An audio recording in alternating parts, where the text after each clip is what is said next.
So today I'm going to talk a little bit about 5G. More so the evolution of 5G and how it's enabled a new set of emerging technology. And Josh is going to really dive deep into the very specific opportunities that it's given us. Since we have a smaller group today, I figured we'd start with a test, a little bit of make sure we're all on the same playing field and go over some of the very deep technical features of the technology, like TDD, time division duplex, FDD. We'll talk about spectral efficiency, and then I'll quiz everybody after I'm done with the primer. Or we could just have a little conversation about 5G and talk about the things that I think matter most. I think that's probably what we'll do. So as we started down the path of 5G, about 6 or 7 years ago when we first started conceptualizing it, we said, what's the flashiest and best way to bring this to market? And we decided on ultra-wideband technology. So I'll cover a couple acronyms.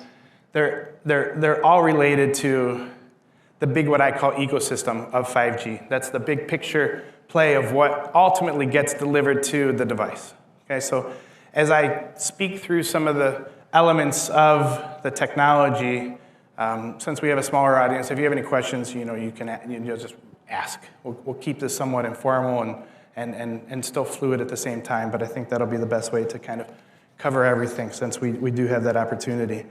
So as we first began the integration, we started with ultra-wideband. We leased some spectrum. We didn't know if it was going to work, and it worked fantastic. We saw some really crazy speeds and ultra-low latency. The importance of that, Josh will get into in his deeper dive conversation into the practical applications of it. But we started deploying on our small cells, which are mini towers on top of telephone poles, light poles, and such. And then we also deployed ultra-wideband on the macro sites. What we found out quickly was it's extremely fast, but the coverage wasn't quite what we needed for a national deployment. Very, very specifically, we were targeting venues, arenas, and areas of deep concentrations of customers. And it was fantastic. It's super fast, but it wasn't enough. So what do we do next? What do we do? How do we bring this to the masses, right? Well, we have the spectrum that we've spent a lot of money on in the past and our core fundamental foundation network. So let's bring that into the picture. So how do we do that? We implemented a technology on our low band, which is what everybody's phone primarily started using. If you think about it, the ultra-wideband is 100 lanes of highway with super fast speeds and no exits. And then we had I like to call it the bread and butter network, the cheese pizza, the network that's everywhere. So now we have 5G nationwide. 5G nationwide was fantastic. It's the ability to now use your device in a 5G format on the 5G technology everywhere. But it still wasn't enough. So we have nationwide coverage, 5G, and then in certain areas we have this ultra-fast, ultra-wideband, super intense, crazy speed, ultra-low latency, but we couldn't bring it to every single consumer, and it didn't make sense overall from a big ecosystem perspective. So we said, oh, what are we going to do? How much money do we have? We started looking in every pocket possible and came up with 50-something, I don't know, $60 billion out of $80 billion spectrum auction, and that's mid-band. So mid-band spectrum has a few different names. People call it C-band, sub-6. They call it sub-6 because it's sub-6 gigahertz. So if you think about your radio dial on your car stereo, if you could turn it all the way up to 6,000, that's 6 gigahertz. And we found that mid-band is the holy grail. It's the sweet spot for coverage. Each band has its own unique RF components that comprise of speed, coverage, and latency. So when you put them all together, now we have what we feel is the best built network. The one that can now support the ultra-fast, super crazy speeds, ultra-low latency, 1 million connected IoT devices, with a broad network now of mid-band in the middle that would connect through the suburban areas, your homes, your businesses, penetrates through walls, but still brings an incredible amount of spectrum, lanes of highway, so to speak, to the big picture.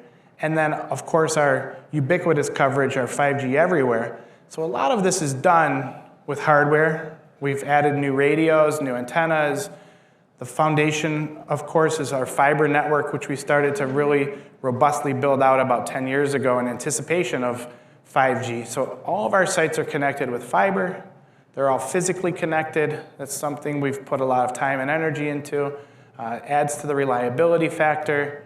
And then we've aggregated, that means put together, all of these spectrum purchases through software.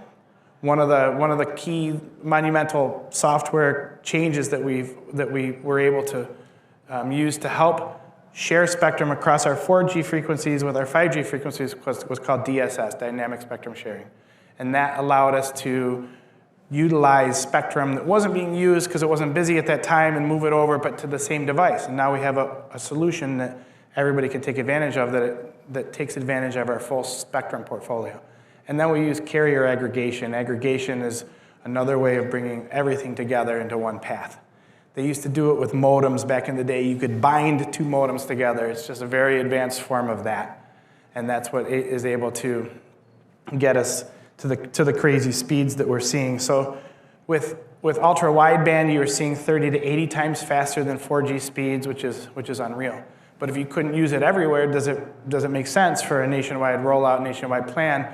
Your phone couldn't specifically roll on ultra-wideband. That's an ultra-wideband call right there, because that was so fast he clicked it off. He's tuned in over here.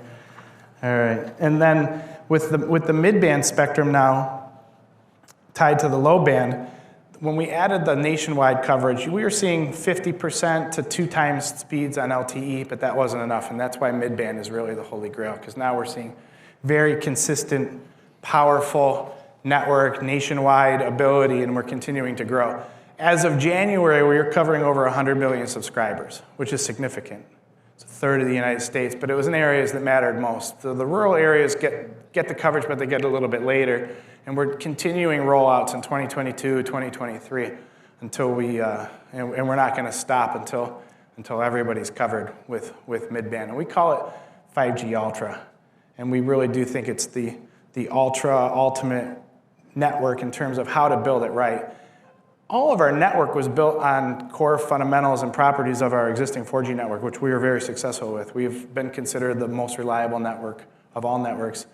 Fortunately, I'm guessing there's some AT&T people in here that are listening, but their network's not bad. Ours is the best. I'm sorry. It's a sales show up here now, and I'm just buying a little bit of time because my presentation is not nearly as long as Josh's, so I'm trying to help him out here so he doesn't have to speak for 45 minutes, and I was looking for some questions from the online audience, but I haven't seen any hands raised.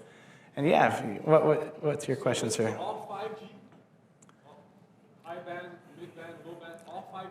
Yes, everything that you're seeing on the screen, 5G umbrella. it's the 5G umbrella. I look at it as the ecosystem of 5G in terms of a network, but it's 5G umbrella. So everything is modulated in the 5G form factor and takes advantage of the robustness of the technology. So in 5 years from now, you got Starlinks going all over the place. Is that going to die?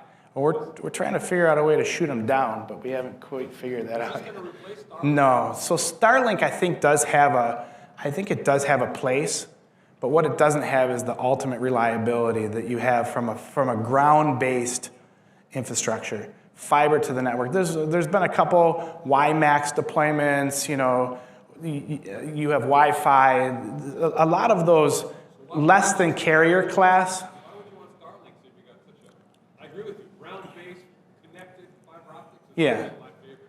So why is all this money being spent if this is where it's going? Everybody's trying to get a piece of the pie, and I don't blame them. We encourage competition because it pushes us to move faster and harder. Dish Network's in play. They've launched a network in Las Vegas.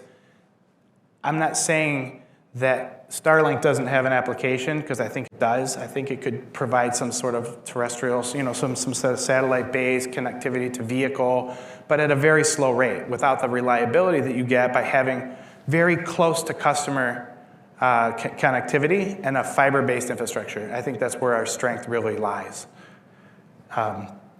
People ask, yes, sir. So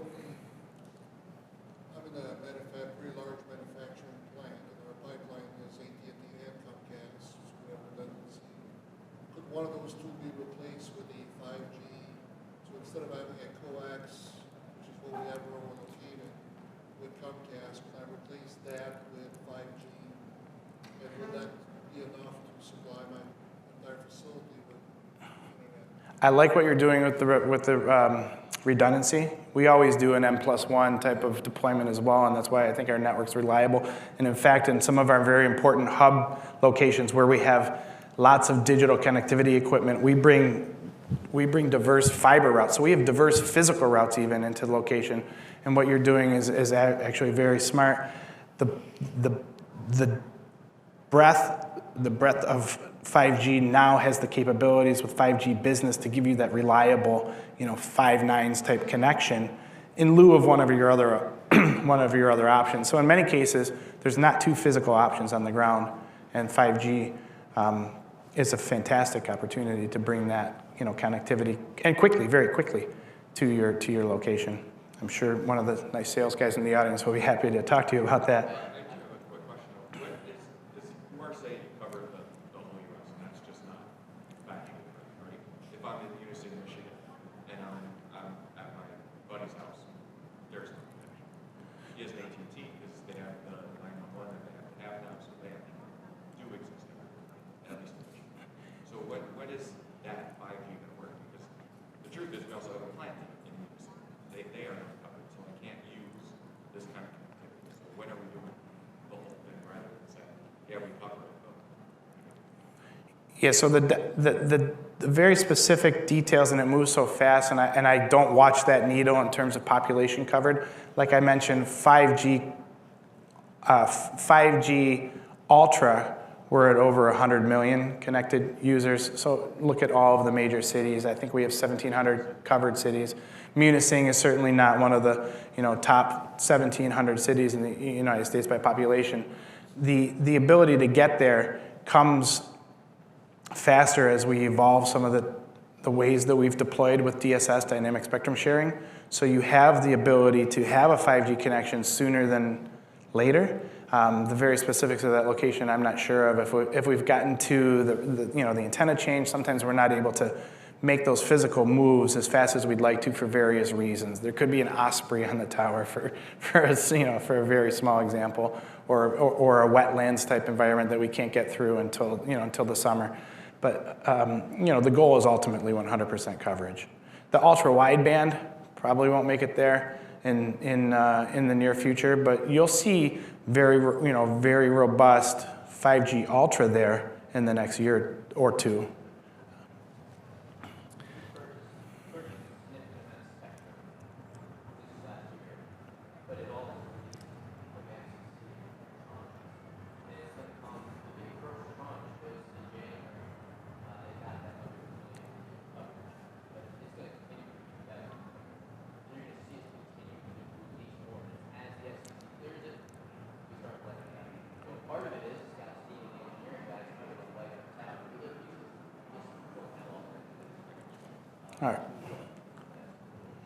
All right, thanks.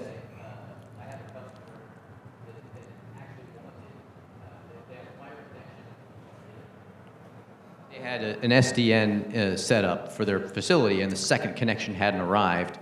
And we put in a 5G connection, and they're able to pull 200 meg, and they love it. And it was up the next day. So where it fits, it's been fantastic. I pulled 300 meg from the parking lot this morning, right outside here. So we're seeing some really good coverage. It's just not to Munising yet. But Scott's working on that. Yeah. And one more question from the front, and then we're going to pass it off to Josh. There's a lot of talk about cybersecurity and there's a lot of talk about cybersecurity and what's going on out there. Obviously, we have a lot of bad guys out there. How secure? Have you ever been breached? Because you obviously use the internet substantially to communicate back and forth. By the way, we use all of your stuff for municipalities. All the water, wastewater, we have 130 municipalities running off your network. So that's always a question. So security is a great question. I think it's probably one of our number one questions. If it's not number one, it's number two, and Josh is going to touch on that quite a bit. He's going to get into some of the details, but one of the things that's really exciting in this is our ability to slice So network slicing, and we'll talk about it, and then MEC, which is a way to take the network and kind of build a fence around it. And some of the features, he's going to get very deep into. Breached. Have you ever been breached?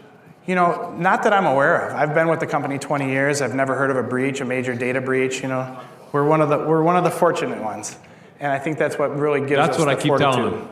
Never been breached.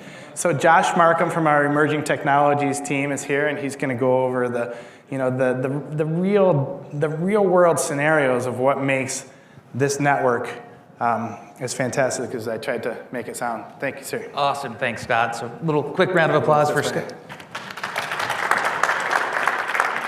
So one of the things about working at Verizon is, you always hear the network, but they're like real people who make sure it works really well, make sure that we have the redundancy and the security and all the protocols, and then the investment to make it all happen. So I'm Josh Markham. I run a couple teams at Verizon in emerging technologies.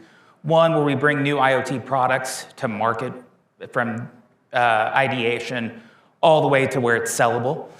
Part of that team works in what we call mobile edge computing, on-site 5G, so take some of that technology that Scott was just talking about and then putting it on the factory floor. My other team is the IoT developer relations team, where they work on APIs for new IoT devices so that we can start growing that business as well. And so I think one of the big things right now is that things are changing. If you couldn't tell from the keynotes up above before in the larger room, the rate of change of technology is growing so quickly right now. And a lot of the stuff that we used to think about digital twins. Oh, wouldn't it be nice? Well, that's doable now. When we were thinking about massive ingest of IoT devices, that's doable now. And any cloud provider will either offer you a managed service of it, or you can spin up your own Kafka services if you want to. But we're now on the precipice of all of those nice to do things, nice to have things are actually here. And so we're going to look at a couple of different areas. So I think the technologies that we're seeing over and over and over again, specifically in your place, computer vision, we're going to see LiDAR, orchestrators, so being able to take disparate systems and put an overlay of intelligence so there's some coordination between those different devices. And so we're going to play in a couple areas. We're going to play in one area to where you can build your own, right? Because you already have an application, but it needs a little bit more. And then we're also going to play where we're bringing new products and services to market as well, specifically in edge computing. They're all going to be based on edge computing. But where we're working with AGVs, we're working with AR, VR, and then everything is going to be sprinkled with AI and ML, right? And those aren't just magical words, right? Somebody has to do the math. Somebody's got to do the matrix math. Somebody's got to find their cohorts, and then you get to start looking for anomalies that are so valuable for you, right? Because you don't ever want to look at the system. You just want to look at those anomalies. And that's where we're focused on. And I think there are some fundamental technologies that are all coming together right now, but they're still fundamentally require access. And we believe that private 5G and LTE are going to be that access for several reasons.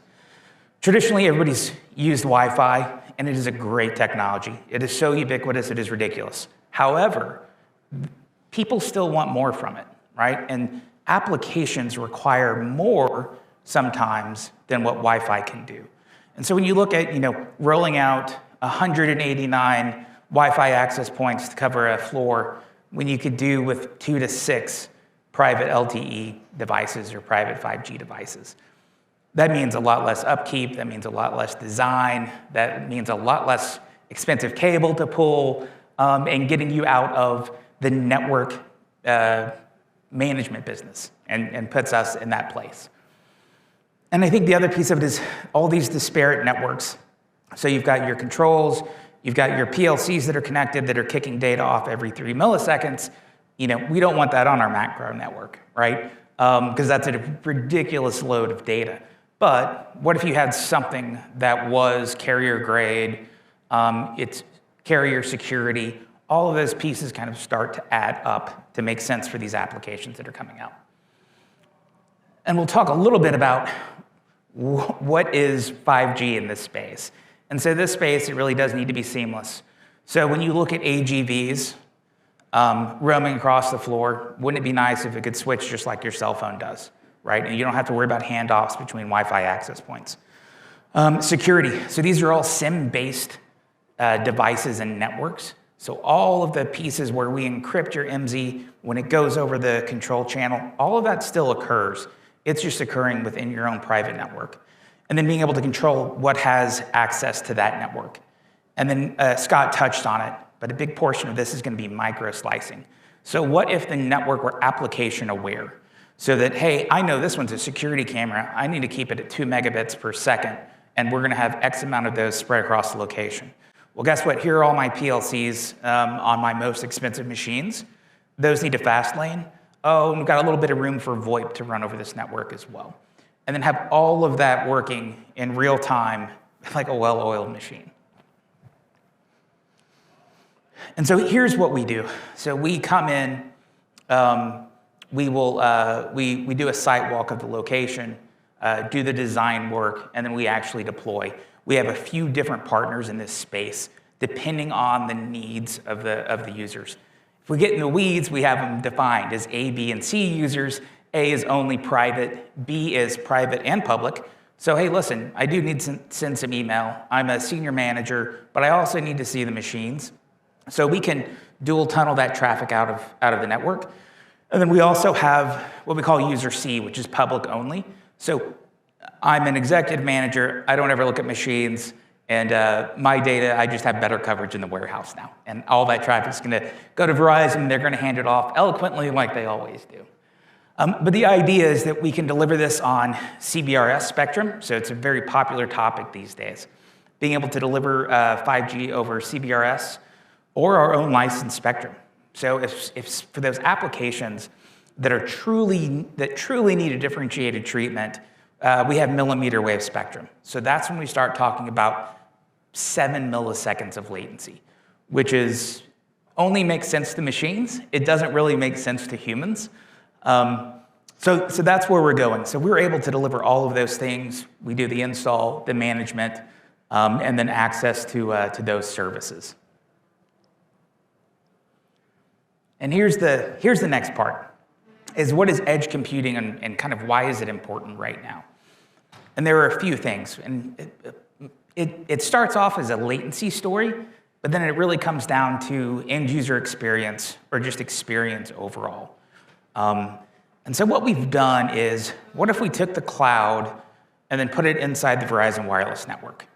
So now you've got a closed compute area that lives in your VPC naturally, just like you would log into any of your instances in AWS, with more carriers to come. So you're able to move that compute nearby. And we have 17 of these locations around the United States. So now your device, instead of going all the way back to US East 1 or US West 1, now it's going to go to the local Verizon hub, where we host the wavelength zones. So now your applications start to behave differently, and you can start having different applications. And many times, we're not going to refactor the entire application. We're just going to move certain critical pieces to the edge for decision making, where the valuable stuff happens. You're still going to do your ML AI models in the upper cloud, as I like to call it. But those inference servers for computer vision, those all of the learnings that you've had from your machine learning, whenever you bring in your data experts, all of that can live at the edge and nearby compute. So this is where you start to see connected cars really starting to make better decisions. This is where we're doing testing at M-City. This is where we're helping almost all the car manufacturers right now be able to offboard some intelligence, not all, offboard some intelligence so that they can start making really lightning fast decisions. This also makes sense in the utility space. So when you look at being able to make decisions in under a second, you need that compute power really close to be able to get into the automation side of things. And then we can take this one step further. So we can push this out one step further into the CRAN, but we're going to take another step out further from there, and we're going to put it on site. So now you literally have an AWS outpost on site running applications, and then you've got private 5G access to it. So this takes your latency down to 7 to 20 milliseconds, which starts to make sense for high-end machines. When you start adding the fact in that you're not having to rewire everything, you're not running cable all over the place, you've got enterprise-grade security over the top, we'll manage it for you, so we'll watch the network for you, or you can watch it yourself. If you have people that like to look at blinky lights, that's fine. We have those too. But the idea is to move these applications to where they really need to be running, and then make it easy to be able to do that as well. Now, what I will say about this is that we're going to put our own applications on there as well. So if some people already have their own computer vision applications that they've already developed, that is great. Why don't you start running it really close by with an on-site network that can handle the throughput that your applications require. So I think the smallest thing that we can do right now is probably 188 megs down wirelessly and support hundreds of users at that space. We have a couple of steps up from there where it really, really starts to scale out. And then a big portion of it is also just growing the ecosystem. It's not every day Verizon comes and talks about applications, right? We typically talk about wireless networking. But applications are super important to us. You got a question? Oh, we can go back to the first line, I think. We're good. So I don't necessarily speak the same language you are, but that's part of it. No, it's okay. If I have like a plant, and I have, I already have my network, I have my router, I have my splicer, all that stuff, and are you saying that all I need to do is connect the 5G to the pipeline into the plant, or do I need to install multiple router to replace my existing access point? So, great question, and it's kind of a hybrid answer. So what I'm going to tell you is that there's still value in the Wi-Fi network that you have today, but I would say I would put less generous applications on that, a little bit more of a user type of scenario.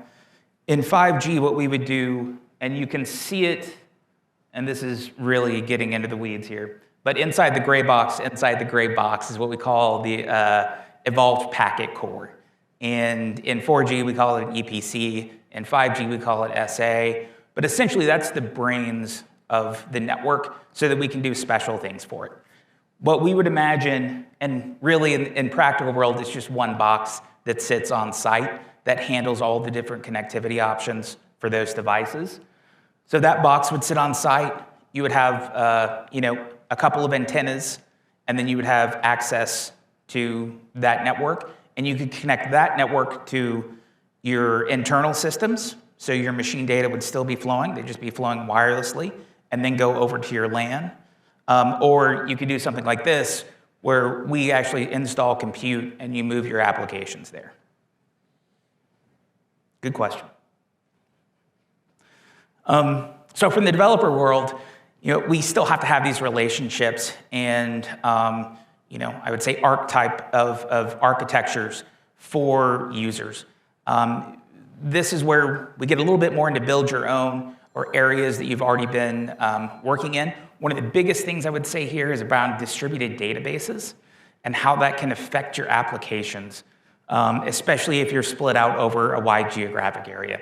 And that's a little bit more for if the devices that you manufacture leave your four walls and go somewhere else. These partners would come into play to be able to bring that data back and supply an incredible experience for your end customers, even though they're outside your four walls. So we can do all of this inside the four walls, and then we can help you do all of it outside the four walls as well. And then here are some of the applications that we have that are leading the way. The easiest place is to start in the supply chain.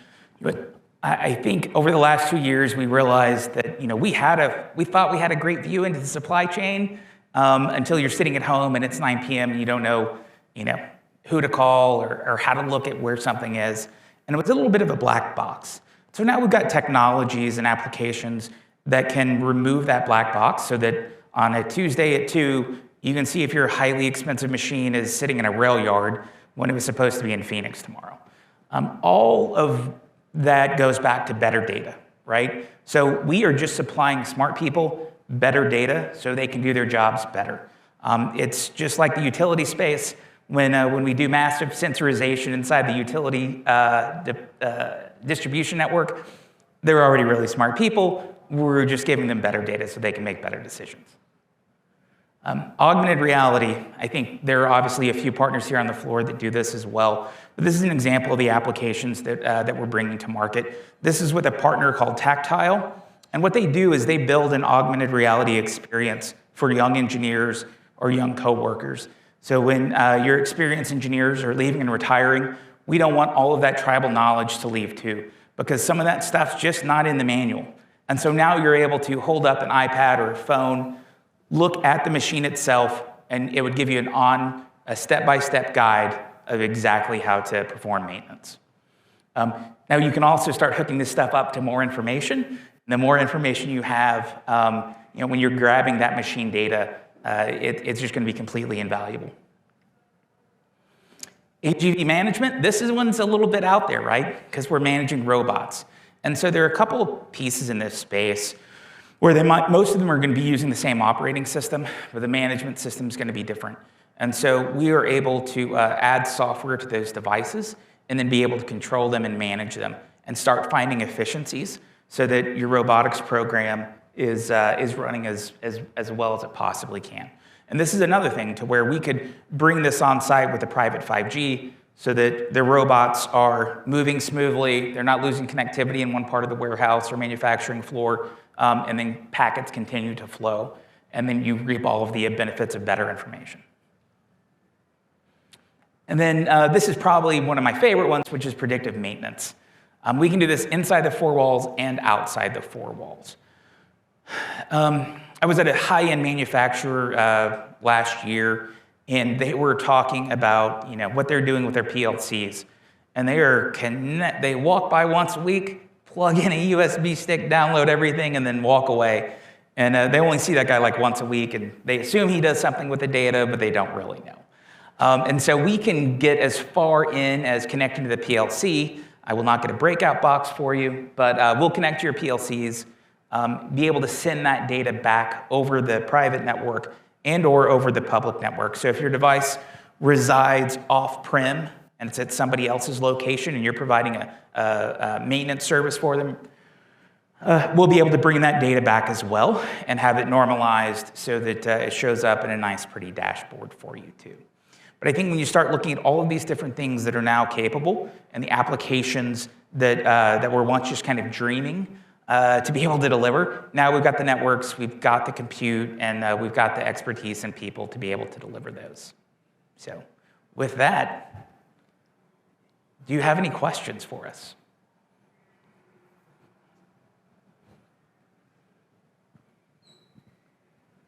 So you said you are gonna work with other providers. So when are you going to be using or bring Azure into the family for your? Right. your so we can do private ASE today. So Azure Stack Edge was our first private launch, and it's in a pretty sweet price range when it comes to looking at bringing on-prem compute. And we've got a couple of instances of those running up in our innovation labs across the United States. So we've got one in LA, one in San Francisco, and then one in Boston that we bring customers to kind of start looking at, for lack of a better term, art of the possible. And you'll be able to see, it's nice to see what other industries are doing as well every now and then to see if there's a little bit of carryover that you can kind of steal and bring into your space as well.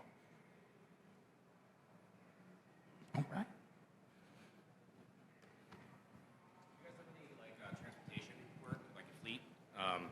For predictive maintenance at all, not just a manufacturing plant? Absolutely, yes. So we look at that space in kind of in two ways. One is our more traditional way, where we're one of the leaders in that space. We own a company called Verizon Connect, to where they will do that work.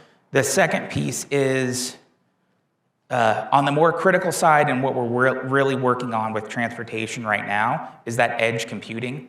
So you're on our public macro network, and then the near edge inside the Verizon wireless SAP sites is where the data is going to be flowing so that you've got a quicker turnaround time.